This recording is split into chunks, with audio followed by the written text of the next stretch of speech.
ስላገለገልኩ መሰደብ አለብኝ? ዓላማ ያለው ሰው ይህንን መቻል አለበት። ሰላም ቤተሰቦችና ተመልካቾች፣ ሰብስክራይብ፣ ላይክ እና ሼር ማድረግ እንዳይረሳ። አሁን በቀጥታ ወደ ጉዳያችን እንገባለን።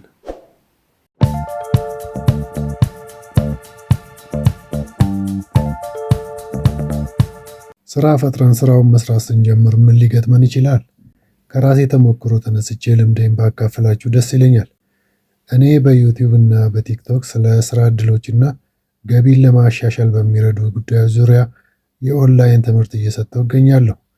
በዚህም ተስፋ ሰጪ ውጤቶች እያገኘሁም እገኛለሁ። በዚህ ሂደት ውስጥ ሁለት አይነት አመለካከቶች ገጥመውኛል። አዎንታዊና አሉታዊ አመለካከቶች። አመለካከቶቹን እንደ አመጣጣቸው ከያዝናቸው ሁለቱም ጠቃሚ ናቸው። ልብ የሚያሞቅም ከሆነ ገና ብዙ መንገድ መሄድ ስላለብን በትንሽ እርካታ ብቻ ሰክረን መንገዳችንን እንዳንስት መጠንቀቅ ይገባል። ሞራል የሚነካ ለምሳሌ ስድብም ከሆነ ደግሞ እውነት ይሆን እንዴ ብለን በመደንገጥና ቅስማችን እንዲሰበር በመፍቀድ አሁንም ከዓላማችን ዝንፍ እንዳንል መጠንቀቅ ያስፈልጋል።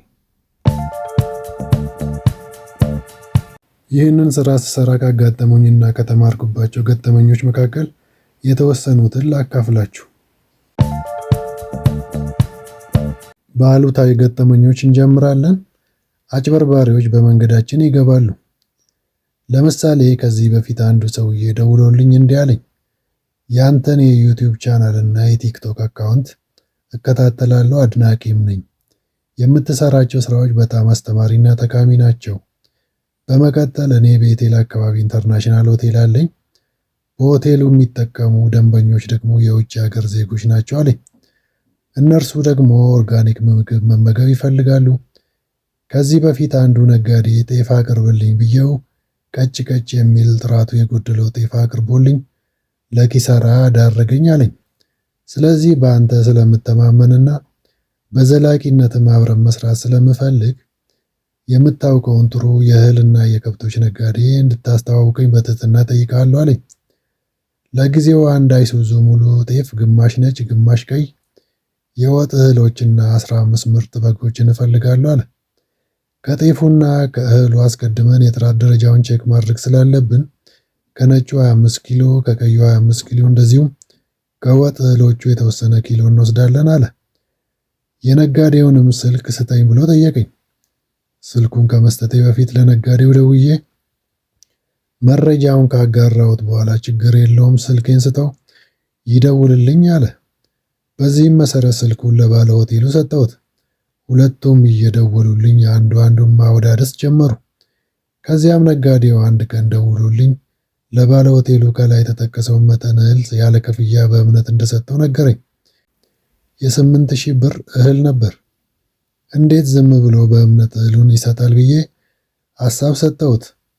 ነጋዴው ግን ምንም ችግር የለውም ሰውየው አጭበርባሪ አይመስለኝም ብሎ ተከራከረኝ። ከዚያ ባለ ሆቴል ነኝ ያለው ሰውዬ ስልኩን ዘግቶ ጠፋ። በየቀኑ ቢደወልለትም የውሃ ሽታ ሆኖ ቀረ። መጨረሻ ነጋዴው እንዲህ አለኝ፣ የወር አስቤዛውን ሰጠሁት። ስለዚህ ቢዝነሳችንን ስንሰራ እንደዚህ አይነት ሰዎች ሊያጋጥሙን ስለሚችሉ ከዚህ እውነተኛ ተሞክሮ ተምረን ጥንቃቄ ማድረግ ጥሩ ነው። እንቀጥላለን። ቀጥለን ደግሞ ተሳዳቢዎችን እናያለን። ስድብ ምን ይጠቅማል? እኔም ማቀርበው ሐሳብ ለስድብ ምንጭነት በፍጹም አይሆንም። መቼስ የተሻሻሉ የወተት ላሞች እርባታ የስድብ ምንጭ ሊሆን አይችልም። በቻናሌ ያቀረብኳቸው አንዳንድ ጠንካራ ሰዎች እስከ ውጭው ዓለም እውቅና እንዳገኙ ደውለውና በአካል ስንገናኝ በደስታ ተሞልተው እያመሰገኑ ይነግሩኛል። ለምሳሌ ቻናሌ ተመልካችና ኔዘርላንድስ የሚኖሩ አንድ ግለሰብ በዚህ አርብቶ አደር የባንክ አካውንት በርካታ ብር አስገብተው ጊደሮችን እንዳስገዙና ሌሎች በርካቶች ደግሞ ለዘመዶቻቸው ብር እየላኩ በዚሁ አርብቶ አደር ድጋፍ ብዙ ላሞችን እንደገዙና ወደ የወተት ላሞች እርባታ እንደገቡ ከተናገርኩ በኋላ ከተለያዩ ሰዎች የስድብ ናዳ መጣ። ከብሔር ጋር የተገናኙትን የስድብ አይነቶችን ትቼ እነዚህን ሁለቱን ልንገራችሁ። የመጀመሪያው ምን ትበጠረቃለህ ለራስ ቻናል ማሳደጊያ ብለህ ነው። ሁለተኛው ደግሞ እንዲያውም ሰውየውን ተጠቀምክበት የሚሉ ይገኙበታል። እነዚህን ሰዎች በቀላሉ አላገኛቸውም። እነርሱ ጋር ለመድረስ የትራንስፖርት ወጪ አለ። ሁሉም አርብቶ አደሮች የሰው ዓይን ለላሞቻችን ጥሩ አይደለም፣ ላሞቻችንን አናሳይም ይጎዱብናል ይላሉ። በመሆኑም ለቪዲዮ ቀረጻ ፈቃደኛ እንዲሆኑ ለማድረግ ብዙ ጥረት ያስፈልጋል። የ10 ደቂቃ ቪዲዮ ለተመልካች ቀላል ሊመስል ይችላል፣ ነገር ግን ብዙ ስራ ይጠይቃል።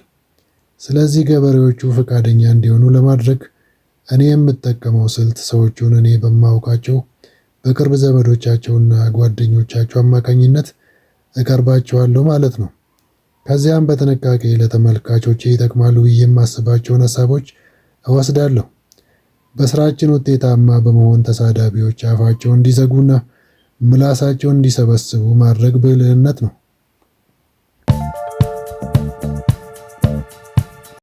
ቀጥለናል። አፍራሽ ሀሳብና አስተያየት የሚሰጡ ለምሳሌ አንዱ የማውቀው የቅርብ ሰው ከአፉ አምልጦት እንዲህ አለኝ። ሆዴ አባውን ብቅል ያወጣዋል እንደሚባለው ማለት ነው። ቸሬ ይህን ስራ መጀመርን ሳውቅ እኮ ፈርቼ ነበር። ምክንያቱም አሁን ቪዲዮን ማን ያየዋል፣ ማንስ ሰብስክራይብ ያደርገዋል ብዬ እጨነቅ ነበር። የተጨነቀልኝ በማስመሰል ማለት ነው። አሁን እዚህ ደረጃ ላይ ስትደርስ ደግሞ ለካስ ይቻላል ብዬ አሰብኩ አለኝ። መልሶም ለነገሩ አንተ ኮሚትመንቱ ወይንም መሰጠቱ ወይንም ቁርጠኝነቱ ስላለ ነው በርታ አለኝ። ሰዎችን ሰርታችሁ በውጤታችሁ አሸንፏቸው፣ አሳምኗቸው እላለሁ። ቀጥለናል። የምሁራን ጥግ መያዝ ወይንም የጋን ውስጥ መብራት መሆን ያሳዝነኛል። በማቀርባቸው ሀሳቦች ላይ ተጨማሪ ሀሳብ ለማግኘት ብዙ የየዘርፉ ምሁራንን ደጅ እጠናለሁ። እስከ ዛሬ ድረስ ሀሳብ ሊሰጠኝ የደፈረ የለም። የጋን ውስጥ መብራት መሆን ያሳዝናል።